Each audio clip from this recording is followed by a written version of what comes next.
Bienvenue au balado Lanaudière inspirante. Ici, Culture Lanaudière s'entretient avec des artistes de chez nous, de toutes disciplines confondues, pour vous faire découvrir ces acteurs et actrices du milieu culturel dans toute leur unicité. Nous sommes convaincus que vous tomberez en amour avec toute la richesse de la culture lanaudoise. Notre but? Ouvrir votre appétit culturel pour ce qui se fait chez nous. Alors c'est parti!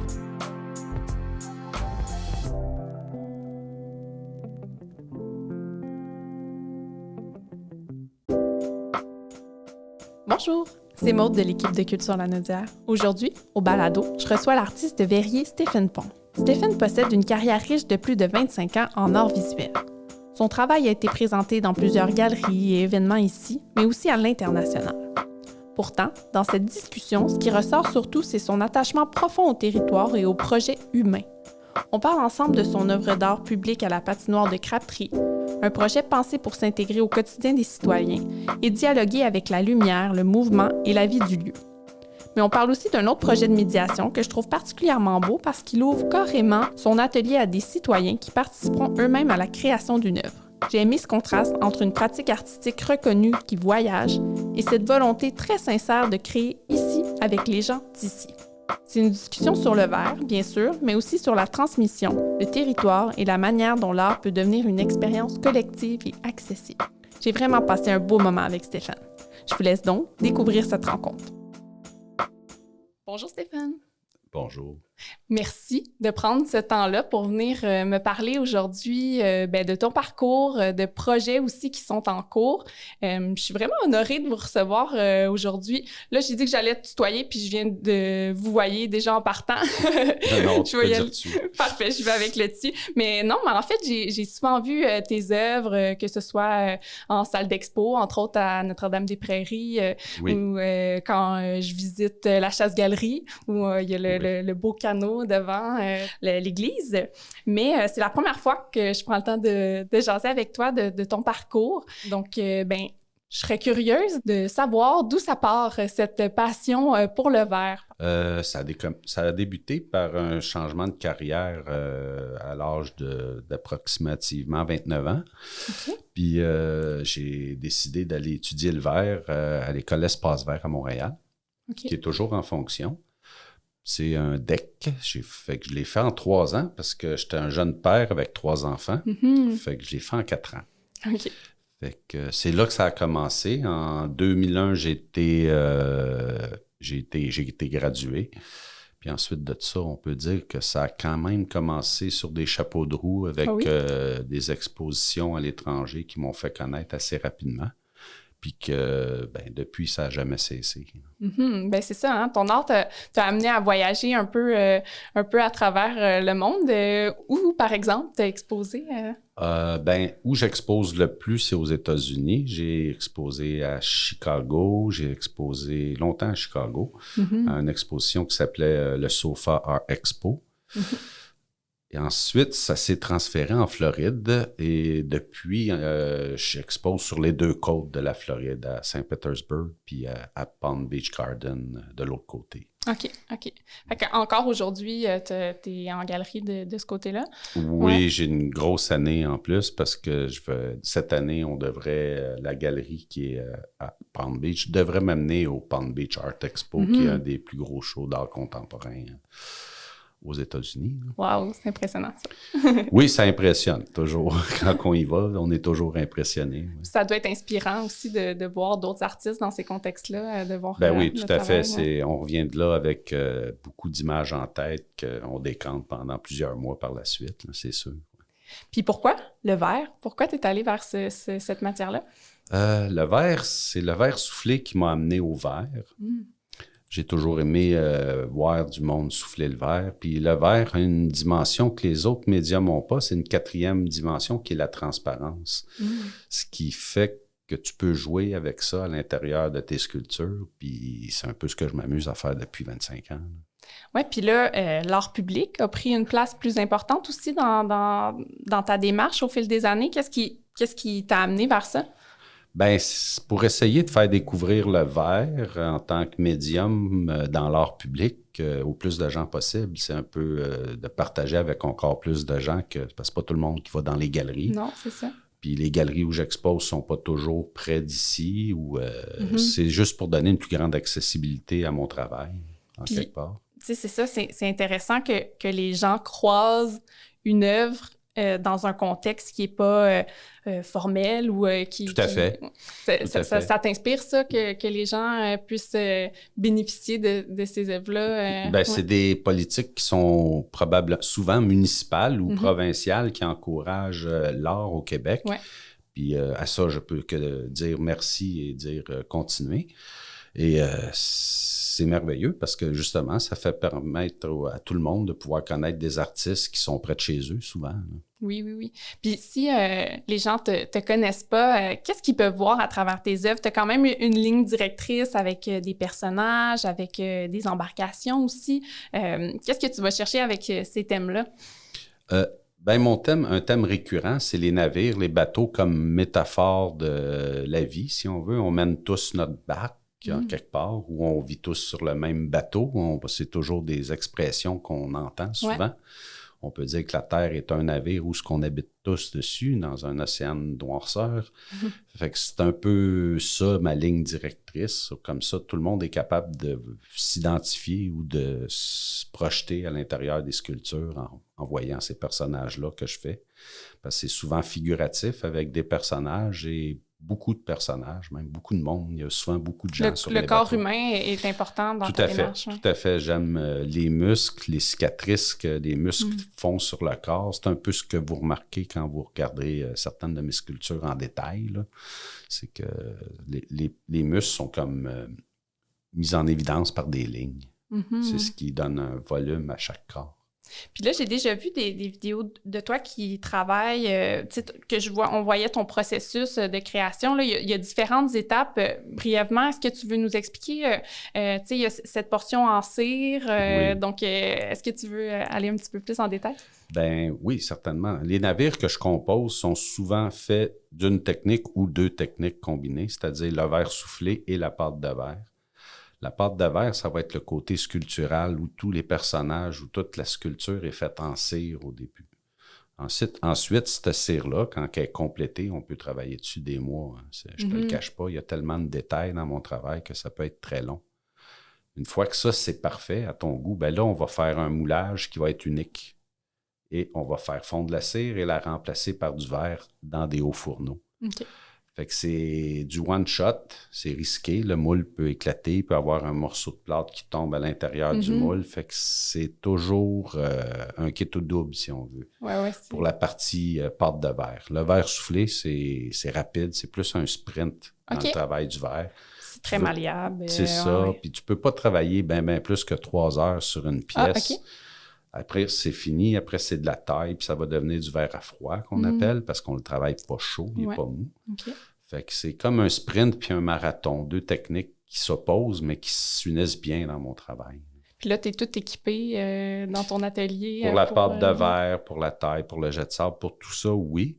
Pour le verre soufflé, par contre, je vais souffler chez un atelier d'un ami, qui est un des meilleurs souffleurs que je connaisse au Québec. C'est Baba Yaga, dans les cantons de l'Est, pour faire un petit coup d'œil à cet ami. Oui. Puis c'est lui avec lui que je vais former puis faire les assemblages en verre soufflé pour mes navires. Pourquoi? Parce que avoir des ateliers, ça coûte cher. Puis un atelier de verre soufflé, il faut que tu l'utilises pour pas qu'il te coûte cher. Parce que sinon, éteindre la machine, ça peut prendre 2 semaines. La rallumer, ça peut reprendre un autre 2 semaines. Ça fonctionne au gaz naturel. C'est pas un bouton on-off qu'on peut mettre à off pour pas consommer. Sinon, elle va casser, comme du verre.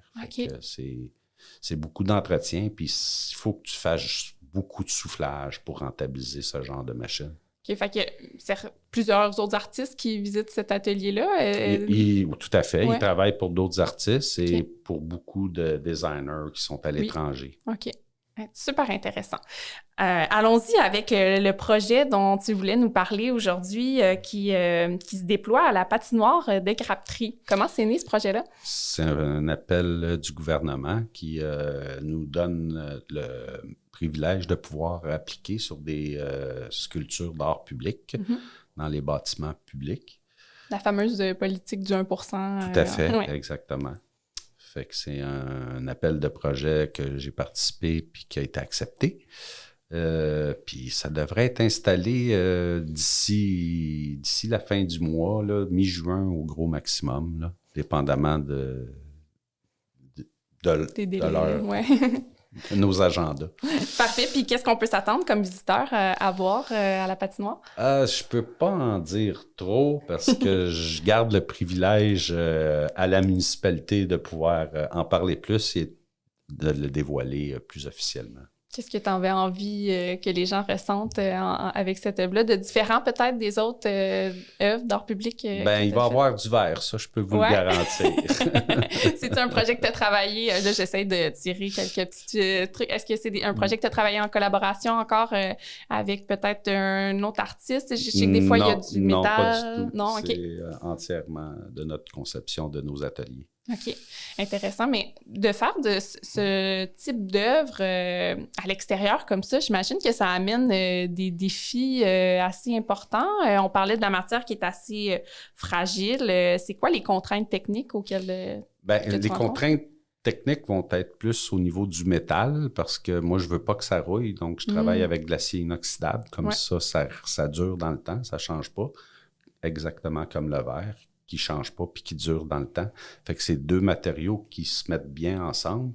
Le tout, c'est de l'assembler comme il faut pour pas que ça se fasse briser ou que ça brise de façon... parce que sinon, le verre, tant qu'on tape pas dessus avec un marteau, les morceaux que je fais sont quand même assez épais puis résistants. Là. C'est des morceaux de verre qui font plus de 2 pouces en épaisseur. Fait que pour les casser, il faut y aller avec cœur. On espère que les gens ne feront pas ça. J'ai jamais eu de bris sur aucune des sculptures que j'ai installées depuis que je fais de l'art public. Puis c'est un peu ce qui m'encourage à continuer à le faire parce que les gens sont respectueux en quelque part, même les jeunes, je dirais. Ouais. Le pire des choses qui est arrivé, puis je leur en veux pas, puis c'est pas grand-chose, c'est d'avoir tiré avec un fusil à paintball dessus. Mais ça me gêne pas parce que ça part avec la pluie. Fait que c'est vraiment le pire qui m'est arrivé, fait que c'est vraiment pas grand-chose. Ils voulaient rajouter de la couleur pourtant. Mais ce qui est le fun avec ces œuvres-là, c'est que j'ai l'impression que le verre, il se transforme au fil de la météo, au fil des saisons, tout ça. Est-ce que tu réfléchis à ça quand tu crées? Tout à fait. C'est ce qui va faire que je vais faire des pièces qui vont souvent avoir une certaine transparence. Et en plus, ce que j'aime, c'est de les faire éclairer le soir parce que c'est là qu'aussi ça donne une autre vision de la sculpture quand elles ont leur propre source d'éclairage la nuit. Ça fait comme des repères lumineux qui sont intéressants à travers les municipalités où j'ai pu installer ce genre de sculpture. Fait qu'il y a toute cette dimension-là aussi de l'œuvre de jour, l'œuvre de nuit aussi. Tout à fait. On fait des tests pour ça. Oui, fait que t'es impliqué dans toutes les... C'est tout toi qui réfléchis à ça. Ah oui, tout à fait. Oui, ça, on n'a pas le choix. Hein, si on veut la signer à la fin. oui, c'est ça. Il faut avoir différents chapeaux. Puis, quel autre projet sur lequel tu travailles en ce moment? Je sais que tu es occupé un peu partout. On prépare un projet qui va être intéressant dans la MRC où les gens vont pouvoir s'inscrire à mon atelier. À la MRC d'Autré? Oui. Pour pouvoir participer à une œuvre collective qui s'appelle Le Navire des citoyens. Okay. C'est-à-dire que tous les samedis, pendant 4 heures, les gens sont invités à venir participer à la sculpture, finaliser des personnages pour qu'on va mettre sur un grand navire en verre soufflé qui fait 14 pieds en longueur. Wow. Puis on devrait, je pense qu'il va y avoir quelque chose comme 12 sessions, fait que les gens peuvent s'inscrire à une ou à l'autre, mais ils ne sont pas obligés de venir à toutes. Là. Il n'y a aucune obligation, c'est vraiment basé sur un volontariat. Fait que tu les accueilles à ton atelier? Tout à fait, ils vont être accueillis à mon atelier, on va leur donner des outils, on va faire le tour de l'atelier pour qu'ils comprennent comment on fait ce genre de sculpture-là. Puis ils vont être invités à participer à la sculpture s'ils le désirent. Wow, c'est donc bien chouette. Est-ce que les gens ont besoin d'avoir un certain bagage artistique pour s'inscrire? Pas du tout. C'est quelque chose que j'ai déjà fait dans un atelier en Floride, dans un atelier de verre. Puis ça a duré comme 10 jours, puis j'ai été surpris qu'il y avait des gens qui venaient à tous les jours. Il y en a qui venaient 1 fois, 2 fois, puis il y en a qui venaient juste 1 fois. Mais il y avait tout le temps quelqu'un qui était là pour travailler avec moi. C'était une grande tour en cristal qui fait à peu près 7 pieds en hauteur qu'on a fabriquée. Okay. Puis ce que j'aime, c'est que les gens ont un sentiment d'appartenance quand tu exposes cette pièce-là à la fin. Ils viennent la voir, puis ils en sont presque aussi fiers que moi. Fait que puis j'imagine qu'ils en parlent, puis ça crée une effervescence. C'est tout à fait ce qui se passe. Fait que c'est une dynamique différente, mais intéressante, parce que les gens complètent le processus, puis sont capables de partager ça avec des personnes qui amènent voir le projet à la fin. Parce qu'on va faire une exposition, bien entendu, durant les journées de la culture. OK. Parfait. Fait qu'on surveille ça. Ça va être au mois de septembre. Si tout va bien, ça devrait être terminé. Ouais. C'est important pour toi, cet aspect-là de médiation culturelle, de contact avec le public? Bien, quand on aime ce qu'on fait puis qu'on s'y prépare, c'est toujours un plaisir de le partager. À l'improviste, peut-être pas, mais quand c'est préparé, oui, j'aime ça, tout à fait. Qu'est-ce que ça demande comme préparation, mettons, d'accueillir des gens dans ton atelier comme ça? Ben, c'est un peu laisser les gens rentrer dans ma bulle. Fait que c'est quelque chose de très personnel. Fait que ça demande... Il faut que je prépare les outils, les postes de travail, que l'atelier soit propre, pas en bordel, que tout soit sécuritaire. Ça demande un certain... Parce qu'il y a quand même des fourneaux, des outils sous pression, il y a plusieurs machines. Fait que c'est pour ça que les enfants sont invités, mais accompagnés d'un parent. C'est pas un atelier où c'est pas de l'animation de camp de jour, là. Non, c'est ça, exactement. Mais les enfants d'un certain âge sont quand même invités, mais avec leurs parents. Mais quel genre de questions les gens te posent? Si tu dis que tu le fais en Floride, les gens étaient intéressés par le processus, surpris par tout le travail que ça prend?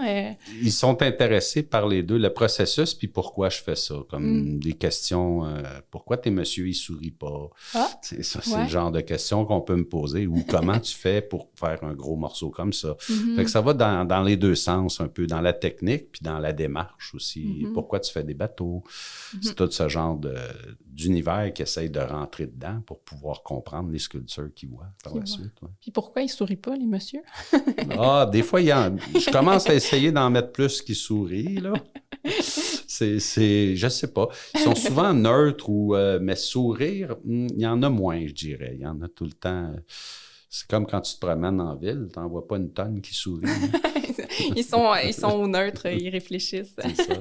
C'est vraiment intéressant de t'entendre parler, Stéphane. Puis après 25 ans, qu'est-ce qui te nourrit encore? Tu as encore cette passion-là de continuer à travailler le verre? Oui, j'ai beaucoup de difficultés à passer du temps à l'extérieur de l'atelier. Je suis quelqu'un qui aime être en atelier.